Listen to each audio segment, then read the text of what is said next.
By now, you've likely come to understand that gambling is no small issue. But today, on day 55, it's time to go even deeper. Because this isn't just your battle, or even your country's battle. This is a global crisis.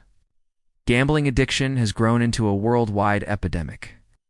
And behind the flashing lights and winning sounds lies something far darker than most people realize. This isn't a game. It's a multi-billion-dollar system built to exploit you. And the more you lost, the more they won. Let's begin with what the journalists uncovered. Stories buried in investigative reports, often ignored by mainstream headlines.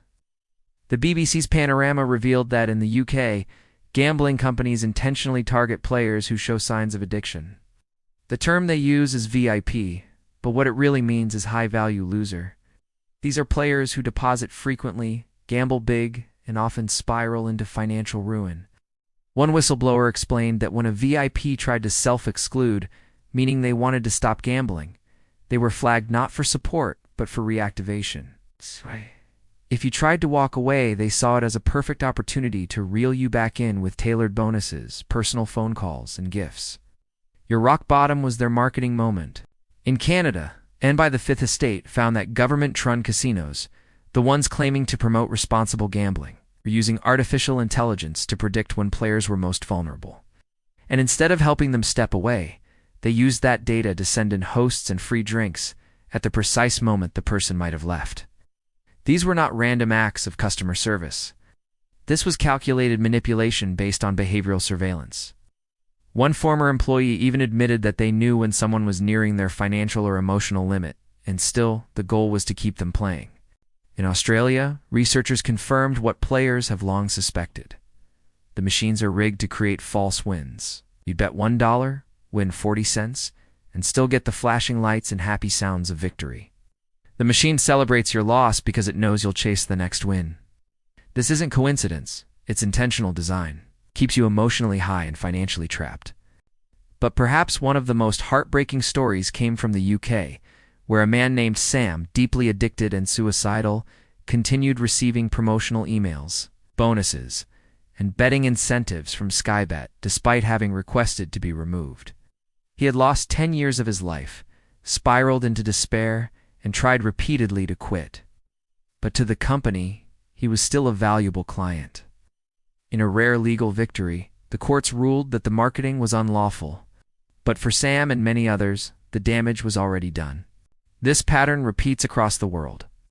In the US, sportsbook companies like DraftKings and FanDuel are under pressure for running elaborate VIP schemes where hosts build personal relationships with bettors, not to help them win, but to keep them gambling.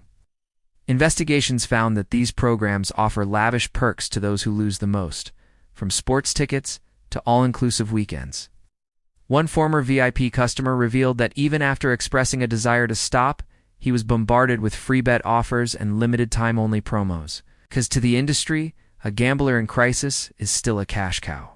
But let's go even deeper into the psychology and science. Dr. Natasha Dow-Schul, author of Addiction by Design, spent years interviewing slot machine designers, marketers, and executives. What she uncovered was terrifying. These games are built not to entertain, but to create a psychological state called the zone. This is a trance-like state where you lose track of time, money, and even yourself. It's not about winning, it's about being stuck in motion, pressing the button again and again, disconnected from reality. One designer admitted, "We don't want them to win, we just want them to keep playing."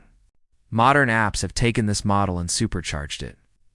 Betting companies use your behavioral data, what time you bet, how much you bet, how long you stay away, to trigger customized offers that hit you at your weakest moments. Push notifications, boosted odds, birthday bonuses, and just missed it, alerts are all part of the plan. As explained in Scientific American, these platforms are built like social media, designed to create fast dopamine spikes through wins, but deliver even more dopamine through anticipation, near misses, and constant stimulation. They replicate what psychologists call dark flow, that addictive, mindless rhythm that overrides reason. And it doesn't end there.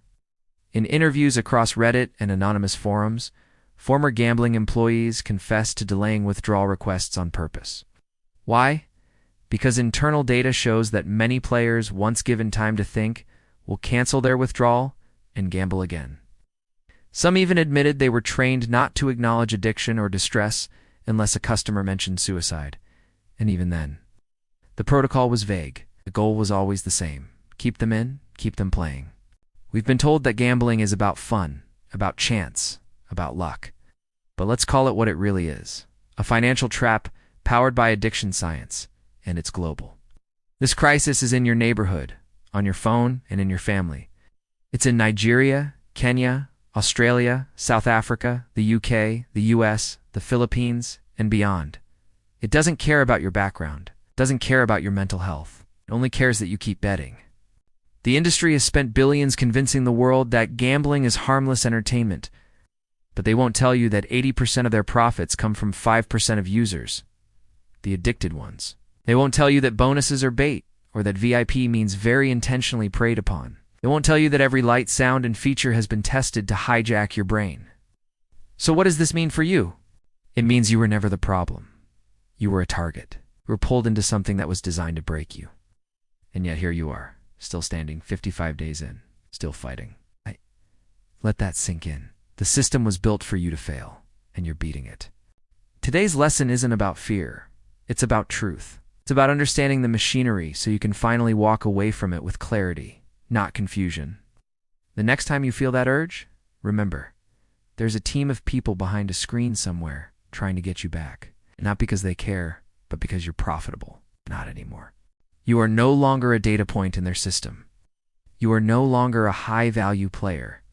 You are a human being reclaiming your life with knowledge, strength, and power. This is day 55, and the game ends here.